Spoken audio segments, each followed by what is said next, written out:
front has gone through, but you know what kind of front it was? A warm front. So yes, it brought storms yesterday, but not the kind of weather that will clear us out. If anything, it's just going to allow us to really heat up. And so now the next concern is we're going to be looking for the heat. Heat warnings, excessive heat warnings in effect for Philadelphia, down towards Wilmington and Trenton. New York City under a heat advisory. Boston, not quite at criteria just yet, but it's been a year, Boston, since you've had any kind of heat advisory. So, you know, certainly there is the possibility as we look at these temperatures rising, humidity is up. You know, if you've ever wanted to live in Florida, especially when you get into the middle of winter and it's so cold and it snows and you think, I just want to move south. Well, this is the Florida weather, basically, that we've got going on here over the Northeast. Temperatures are going to be near 90. Dew points are up in the upper 60s and low 70s. It is very sticky and humid out there today. Temperatures go to 90 in New York City, but that's not all of it. It's going to feel a lot hotter due to the fact that dew points are up in the low 70s. 92 tomorrow in New York City, 92 in D.C. So this will be day 3 now of temperatures getting up to near 90 all across the region. Sunday, we keep it right up there. You can see Buffalo, we're at 86, Burlington, 85. Everyone at least above average by a couple of degrees, if not more than 5 or 6 degrees above average. So here we go, New York City. For us, a heat wave is when we have 3 days in a row of 90+ degree temperatures, right? So that, you know, is different across the country depending on what you're used to. But for us here, this is a big deal. Yesterday, we officially topped out at 88 degrees. It probably registered 90 in a couple thermometers in your backyard. But today, officially, we think we'll get there tomorrow as well, Sunday. So again, we'll be able to call it officially a heat wave. Let's look at Boston. Again, no heat advisory just yet. Your temperatures today going to 93 degrees. We've got temperatures tomorrow up near 90, but maybe just shy at 89. And then we get it back down to 83, which is closer to average as we get ahead to your Sunday. You know, as we look ahead to next week, we've got a lot of heat building. The one spot that really doesn't really get the brunt of the heat will be in New England, so that might be a place to go. D.C., we're going to find temperatures warming up mid-90s today, tomorrow, and we stay there on Sunday. With severe weather and storms that moved through Wichita, Kansas yesterday, overturning this mobile home. As you can see, this mobile home was flipped upside down, laying on its roof.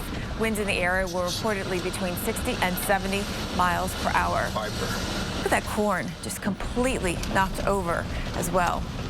We've got storms already ongoing this morning, and there could be more today, watching a cluster of thunderstorms at the moment. The area at risk for today for severe weather in the red zone includes from North Platte, Nebraska, right through Dodge City, Kansas, and down into Oklahoma City. So we again could see thunderstorms in some of the same areas that we saw yesterday. We'll show you what's happening there, plus the fact that in the southeast, we will have some of the usual pop-up showers and storms in the Carolinas, in Georgia.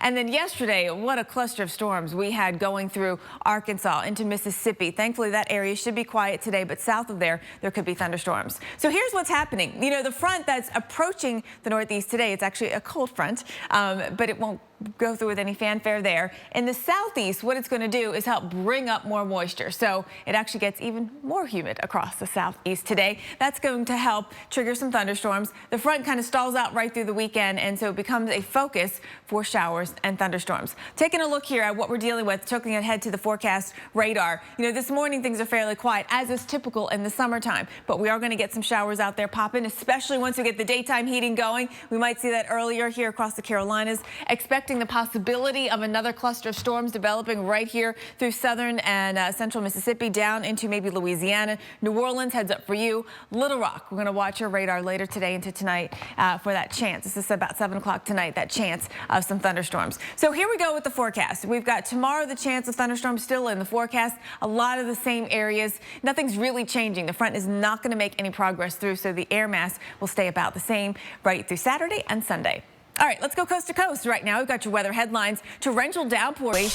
All right, let's take you out to the Midwest where temperatures have cooled down. In fact, you've lost about 14, 15 degrees from yesterday in the Midwest. So we look out at Chicago, thanks to EarthCam for this. Right now, I got a nice day shaping up for you in the Windy City. Temperatures at the moment feeling like summer, 72 degrees. It's a warm morning, but we are not going to see a big warm up this afternoon. So that's the story here. Winds are going to be gusty. There are some lake advisories up here. Be careful on the beaches around Chicago. And I know you see a couple of showers on the current radar.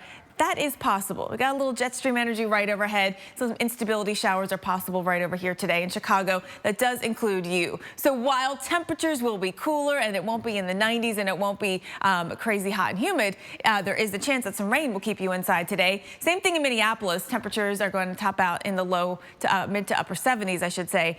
Enjoy it because we got heat building for next week. So enjoy this little break that you're getting from the brunt of summer. Indy, we're going to be in the mid 80s. St. Louis, we're going to be in the upper 80s. We'll take a look at these temperatures again, running below average. Look at Chicago. You know, temperature 75 degrees today is 5 degrees below average. Detroit will be a smidge below average as well. Chicago, for us, we get to keep that today and tomorrow. But then by Sunday, the heat starts to get on, temperatures upper 80s. 2 presidents and a prime minister were at a graduation. It's about half past the hour. Welcome back to AMHQ Early. Get ready for the weekend, and a warm weekend at that. We've got at least 15 million people under heat alerts just today alone, and we're going to see the heat building. Storm storminess is through. So here we go with what's happening in the Northeast. Today we've got heat warnings, excessive heat warnings for Philadelphia and Trenton and Wilmington. You know, they've done some great studies here in the Philadelphia area on how the heat impacts people. So you often will see these warnings go up when they know there's going to be an impact. Same thing in New York City, a heat advisory today. Boston, not yet.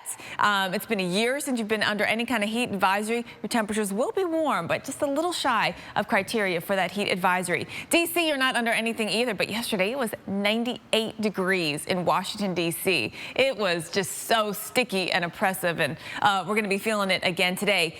D.C. was actually warmer than Dallas, Texas yesterday. It felt worse outside in our nation's capital than it did in Texas. We are going to be looking at that kind of air mass still in place. The front that came through was actually a warm front, and that's what brought the storms. And so now we have warmer temperatures. The cold front will make its way closer, but it's not going to bring much in the way of help at all. In fact, it won't bring any showers to cool you down. It's going to be a dry front. So today we've got, and tomorrow, temperatures in the 90s. New York City, that could put us at 3 days in a row now of temperatures hitting 90 plus. We didn't do it yesterday, but there's a chance we do today. There's a chance tomorrow, and there's a slight chance that we do it on Sunday. You can see in Boston already we're back closer to average at 82 degrees. And Boston and the rest of New England might be the place to be starting by next week as we get into a big heat wave across the country. New England gets to cool down. New York City, for us, we have a hot weekend ahead. Doesn't mix, does it? Let's take a look. We've got the front across the area that stretches here, and what this will do is just help bring it up the moisture, help it stay warm and humid. It'll be a focus for showers and storms, but you'll see them elsewhere too, not just along the front, and it stalls out right through the weekend. So this is kind of classic summer pattern right here with the pop-up showers and storms south of the front, and there may be some areas of storms more focused along the front. Even this morning, right here around, say, parts of the Florida Panhandle, we're getting a couple of showers. There will be more, though, through today. There could be a more focused area, bigger cluster of storms today into central Mississippi, maybe down to the New Orleans area as well. In fact, take a look at the forecast. The future radar showing us where that might happen right here, not too far east of Jackson, Mississippi. That little cluster could build in size, move farther south, affecting you right around the Biloxi area. Plus, storms could be moving on in here to the Big Bend area of Florida. So that's going to be one other spot to watch. Jacksonville, we've been on this heat stretch as well. We might get some thunderstorms out there today. I don't know if they'll help break the heat that much, though, because it'll be truly hit or miss across the area. All right, we'll go coast to coast right now with your weather headlines this morning. And severe weather forcing